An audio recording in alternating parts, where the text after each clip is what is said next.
Hello. So for Module 2, we are discussing two Puritan poets, Edward Taylor and Anne Bradstreet. So we'll start with Edward Taylor. So both of these poets come to New England kind of about 30 or so years apart. So Anne Bradstreet actually comes to America around the same time as John Winthrop, so the 1630s. And then Edward Taylor, who's also a Puritan, separatist, or dissenter, I'm sorry, for the Church of England, arrives in America in 1668. So they are sort of living in a similar situation, geography, time period as one another. Taylor's poems are probably largely more religious than Anne Bradstreet's. So Anne Bradstreet does have religious poems, and religion does play a role in her poems. But the Taylor poems that we're reading and some of the poems that Taylor's famous for are sort of prolonged meditations on his faith, where Bradstreet does write about like the kind of non-religious world. So we have three assigned poems from Edward Taylor: Upon Wedlock and Death of Children, Upon a Wasp Chilled with Cold, and probably his most famous poem, which is called Huswifery. I'm not going to sort of like go line by line with each poem, but more or less just kind of like think about the poems together, like kind of more establish a through line. So one thing to know about Edward Taylor that is like different than Anne Bradstreet is that where Bradstreet comes from sort of a more noble, genteel background, Edward Taylor does not. So his father was a farmer and not a gentleman. In some ways, like Taylor is read as sort of being like folksy. He goes to become a minister in a small New England village. And that's, again, like different from Bradstreet, who's like comes from money, whose husband had money and had sort of a position of power. Also was like publishing her work, so it's just kind of a very different kind of relationship. And I think in some ways, like there's something like quaint about Edward Taylor, but there is, I think we'll see like connections between maybe both of them. So one of the things that I had like mentioned in my little module intro paragraph was that like, we're kind of using these poems to like probe the Puritan psyche. So, we read John Winthrop last week, and he has all these sort of like really great, noble, but utopian goals for the society that they were going to establish in America, right? Brotherhood, charity, love, putting everything in God's hands, essentially, not remembering, right, that everything you have belongs to God's. And we see this obviously very much so in earlier writings where, God's role was paramount, and you're sort of not supposed to value the earthly. You're not supposed to value worldly possessions. Our body's going to turn to dust and our spirit's going to ascend to heaven. And that's what we need to be focused on. We need to be focused on the afterlife and the rewards that come that way, not necessarily like what we have here on earth, because like as Winthrop points out last week, what you have here isn't even yours anyway, because it was given to you by God. Obviously, however, that's like, it's a lot to ask of any person, even somebody living in the 1600s, right, who's like a Puritan, who's like left England to practice their faith in a different way in a different land.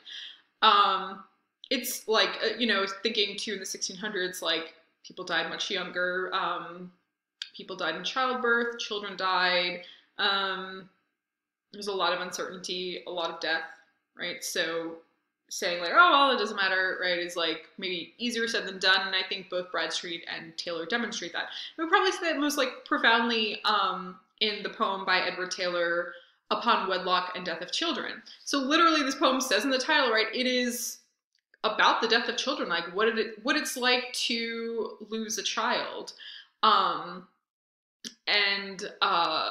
like, how do you how do you live through that? What is that experience? Sorry, I have a cat here that's jumping.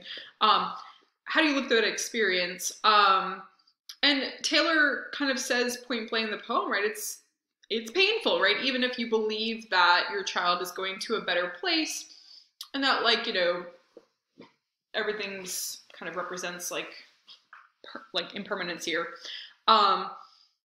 You're still overwhelmed with grief, right? You're still overwhelmed with sadness. It's not a thing that you want to happen. The poem is sort of very, very moving, where he sort of describes his family and growing family as a garden, right? It's like, God made this curious knot in paradise, and, you know, it's a true love knot, right? It's his and his wife's marriage, right? And then from that knot, you know, grows flowers, right? So he says, here primrose, cowslip, roses, lilies blow, with violets and pinks and void perfumes, whose beauty's leaves overlaid with honeydew, and chanting birds chirp out sweet music true. So he's like, you know, this is family life for him, right? This is obviously a person who, like, is enjoying and valuing family life, right? It's this beautiful garden that is growing from this perfect knot that's created by God in heaven. And basically says, right, you know, flowers grow from this knot. And then even says, like, you know, you kind of get a sense, like, how much joy he has from parenthood. So he says in the third stanza, soon nodded and manly flower outbreak, and after it my branch again did not, brought out another flower, its sweet-breathed mate. So, like, he's got two children now, and he says, one knot gave another t'other the t'other's place, whence chuckling smiles fought in each other's face, right? So it's like, you know, you imagine like little ones running around and scuffling with one another, right? And he says, but oh, a glorious hand from glory came, guarded with angels, soon did crop this flower, right? So he has these beautiful flowers, but, you know, a hand comes down, takes the flower away, and you know, brings it back up to heaven.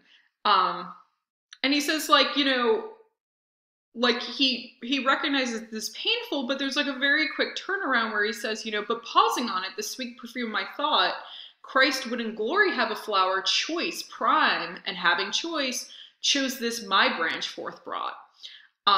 Lord, take it.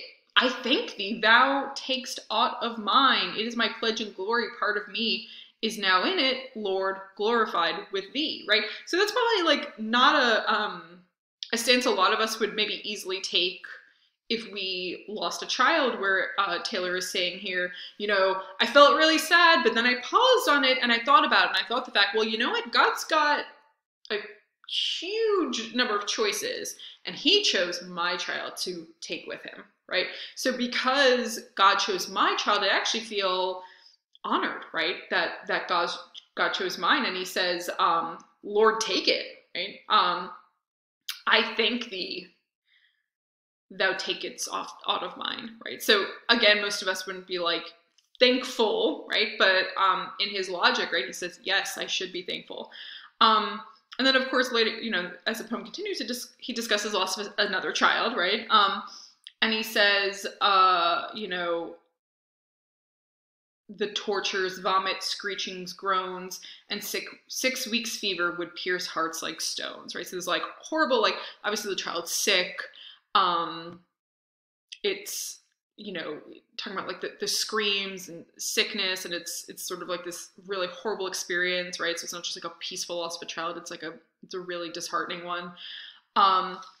And he says, in the last stanza, grief over doth flow, and nature fault would find, were not thy will, and spell charm, joy, and gem. That as I said, I say, take, Lord, they're thine. I piecemeal pass to glory bright in them. In joy may I sweet flowers for glory breed, whether thou getst them green or lets them seed. So he's basically saying here, right, like, you know, take them, God, they're not mine, right? It's like kind of thinking back to the Winthrop, right? Whatever I have on earth is not mine. So the last line he says, you know, whether you get them green or you let them seed. So like whether they die young as children, maybe as newborns, or whether they're allowed to seed and grow, right? They're yours regardless, right? And he's saying, go ahead, take them. Obviously, like, you know, probably like very different perspective than we would imagine ourselves taking, but still very like comforting, right? Or like relying on God and relying on the fact that like God knows all, right? Like God is omnipotent, so therefore there must be a plan. Therefore, I don't have to question it because like, you know, what he says goes. The two other poems, Upon a Wastrel with Cold, and Huswifery, probably like more unspecific meditations on faith. The poem Upon a Wasp is sort of like this, you know, he's staring at a wasp and he's sort of like, you know, prompting him to ponder or, you know, the wonders of God's divinity, essentially, via this tiny little wasp, right? He's like, you know, essentially like looking at the wasp and how the wasp is behaving and sort of, he says a line, Lord, clear my misted sight that I may hence view thy divinity, right? So it's like, God, you're like, clear, like my misted sight, like, you know, so I can see this, so I can understand it, right?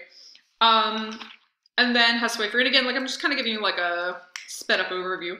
Huswifery, again, like I think you kind of see where people value about Taylor is sort of like, there's again that quaintness that I mentioned. In the poem Huswifery, well, the footnote tells you that here the word huswifery refers to weaving. So he has that first line, Lord, or make me, O Lord, thy spinning wheel complete. And so it's such a like modest request on the part of Taylor in this poem, or I guess I should say the speaker of Taylor's poem. It's such a modest request. It's not like, God, give me money, give me riches, give me greatness. It's like, God, you know, turn me into something that can better serve you, right? I want to be your spinning wheel. And the poem sort of works on that extended metaphor, right? So the term extended metaphor is specifically like when we have one central metaphor that works for the entire poem.